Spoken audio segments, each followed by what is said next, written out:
Hər birinizi yenidən salamlayıram. Bugünkü söhbətimiz üçün çox maraqlı və önəmli bir mövzu seçmişəm. Hər birimiz istəyirik ki, həyatımızı daha yaxşı yaşayaq, daha yaxşı münasibətlər quraq, insanlar bizə istədiyimiz kimi davransınlar, ya da işimizdə uğurlu olmaq istəyirik, daha çox qazanmaq istəyirik. Fərqi yoxdur. Hərənin bir arzusu var, bir məqsədi var və istəyirəm ki, bugün bu podkastı dinləyərkən hər kəs öz istəklərinə baxsın, bir də hal-hazırdakı reallığına baxsın. Çünki bu şəkildə çox şey daha da aydın olacaq sizə. Amma bugün danışmaq istəyirəm ki, bəs biz nəyə görə həyatımızı istədiyimiz kimi yaşaya bilmirik? Məsələn, istəyirik ki, daha xoşbəxt bir münasibətimiz olsun, amma reallıq budur ki, qarşımızda heç də xoşumuza gəlməyən tipdə insanlar çıxırlar, onlar bizə istədiyimiz kimi davranmırlar. Məsələn, hədiyyə almırlar ya da nəsə bizi qane eləmir. Ya da istəyirik ki, işimizdə daha da irəli gedək, qazancımızı artıraq, amma hələ də müdürlə problemlərimiz var, qazancımız artmır, ya da ehtiyaclar bitmir, borcumuz var, kredit ödəyirik, ya da iş yoldaşlarımızla davamlı münaqişələrdə oluruq. Bəlkə də istəyirsiniz ki, daha keyfiyyətli bir çevrə formalaşdırasınız, amma sizi hal-hazırdakı çevrəniz qane eləmir.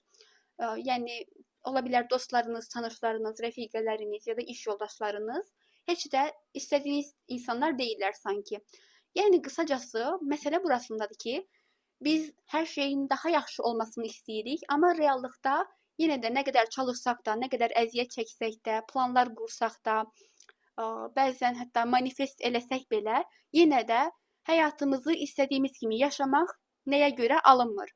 Gəlin bunun səbəbini sizə açıqlayım. Çünki məsələn bir misal deyim münasibətlərdən. Əgər biz uşaqlıqda görmüşüksə ki, anamızla atamızın münasibətində davamlı münaqişələr var və görmüşüksə ki, onlar çox da xoşbəxt bir münasibət yaşamırlar. O zaman əgər biz indi nə qədər çalışsaq da, nə qədər desək də ki, mən daha yaxşı bir münasibət quracağam, daha xoşbəxt olacağam, bu bizdə alınmır. Çünki əgər biz anamızdan ya da atamızdan daha yaxşı yaşasaq, onlardan daha xoşbəxt olsaq, avtomatik özümüzü günahkar hiss eləyəcəyik. Yəni bu şüuraltıda baş verir, birbaşa olur. Əgər deyək ki, onlar görmüşük ki, uşaqlıqda davamlı pulla bağlı problemlər yaşayırlar, davamlı sıxıntıları var, borc ödəyirlər, özlərinə çox istədiklərini ala bilmirlər. Biz böyüyəndən sonra nə qədər desək də ki, mən işimdə uğurlu olacağam, özümə lüks alış-verişlər eləyəcəm ya da səyahətlərə gedəcəm, bu bizdə alınmır. Nə qədər çalışsaq da alınmır. Çünki şüuraltı olaraq biz əgər valideynlərimizdən daha yaxşı yaşasaq, daha zəngin olsaq, avtomatik özümüzü günahkar hiss eləyəcəyik. Bu birbaşa olur. Bu hər kəsdə baş verir. Bu duyğu demək olar ki, yəni hər kəsdə var. Sırf bu günahkarlıq duyğusudur ki, bizə imkan vermir həyatımızı istədiyimiz kimi qurmağa, məqsədlərə çatmağa da mane olur, arzularımızı gerçəkləşdirməyə də mane olur, istədiyimiz insanlarla çevrələnməyə də mane olur. Hətta istirahət eləməyə belə bizə imkan vermir. Məsələn, bəzən bəlkə siz indi görə bilərsiniz ki, xanımlar məni dinləyir ən çox, həm də bəylər də var təbii ki, məni dinləyən. Deyək ki, siz evdar xanımsınız, hər gün ev işləri ilə məşğul olursunuz, deyək ki, ailəyə baxırsınız və fikirləşin, əgər siz özünüzə istirahət üçün zaman ayırsaz, özünüzü necə hiss eləyərdiniz? Əgər uşaqlıqda görmüsünüzsə ki, ananız davamlı ev işləri ilə məşğul idi və çox çalışırdı, özünə zaman ayıra bilmirdi. Təbii ki, əgər onun eləyə bilmədiyi bir şeyi siz eləsəz, avtomatik günahkar hiss eləyəcəksiniz. Ya da deyək ki, bəylər üçün deyim, görmüsünüz ki, atanız qazancı deyək ki, ortalama olur. Məsələn, 500 manat qazanırdı. İndi siz birdən deyək ki, sizin qazancınız artdı, oldu 5000 manat. O zaman siz özünüzü necə hiss eləyərdiniz? Hansı ki, uşaqlıqda görmüşdünüz ki, atanız daha çox əziyyət çəkirdi və pulla bağlı sıxıntıları var idi. Amma siz deyək ki, qazancınızı birdən artırdınız və istədiyiniz hər şeyi ala biləcəksiniz. Avtomatik təbii ki, özünüzü günahkar hiss eləyərdiniz. Ya da bir müştərim var idi, oradan bir nümunə vermək istəyirəm. Xanımın ev almaq məqsədi var idi, illərdir bunun üçün çalışırdı. Nə qədər bunun üçün pul yığsa da, yenə də ortada bir şey yox idi. Həmin pulu başqa şeyə xərcləməli olurdu. Yəni ev almaq onda alınmırdı. Səbəbi isə o idi ki, həmin xanım uşaqlıqda da görmüşdü ki, valideynlərinin öz evi yoxdur, kirayədə yaşayırlar. Buna görə də əgər həmin xanım öz üzərində işləmədən, bu günahkarlıq duyğusunu aşmadan, əgər ev alsaydı belə yenə də daxildə özünü günahkar hiss eləyəcəkdi.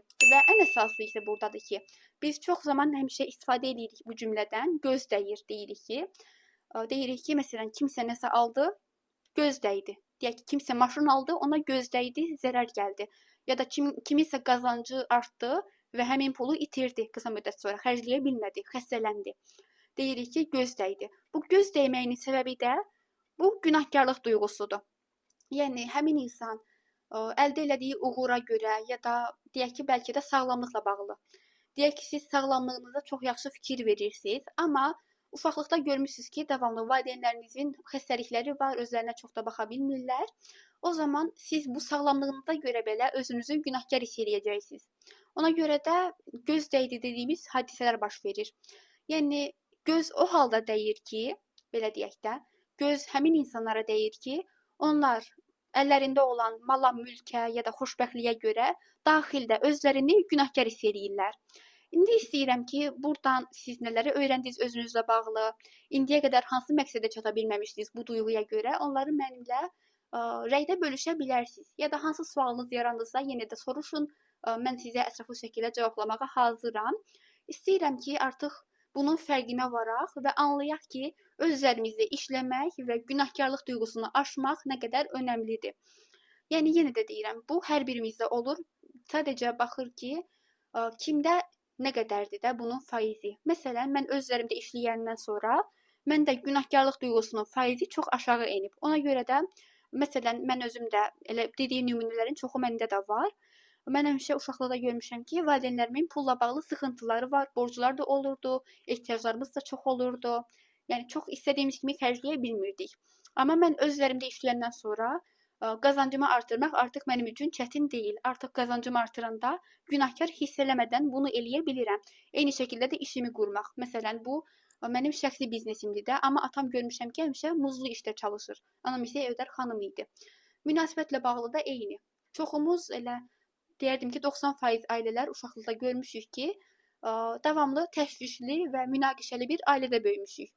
Və əgər biz özlərimizə işləməsək, bu günahkarlıq duyğusunu aşmasaq, o zaman biz yenə də həyatımızı istədiyimiz kimi qura bilmirik və xoşbəxt münasibətlər qurmaq da bizdə alınmır. Davamlı eyni döngülərə düşürük. Ona görə də istəyirəm ki, artıq qərar verərək başlayasınız özlərinizə işləməyə.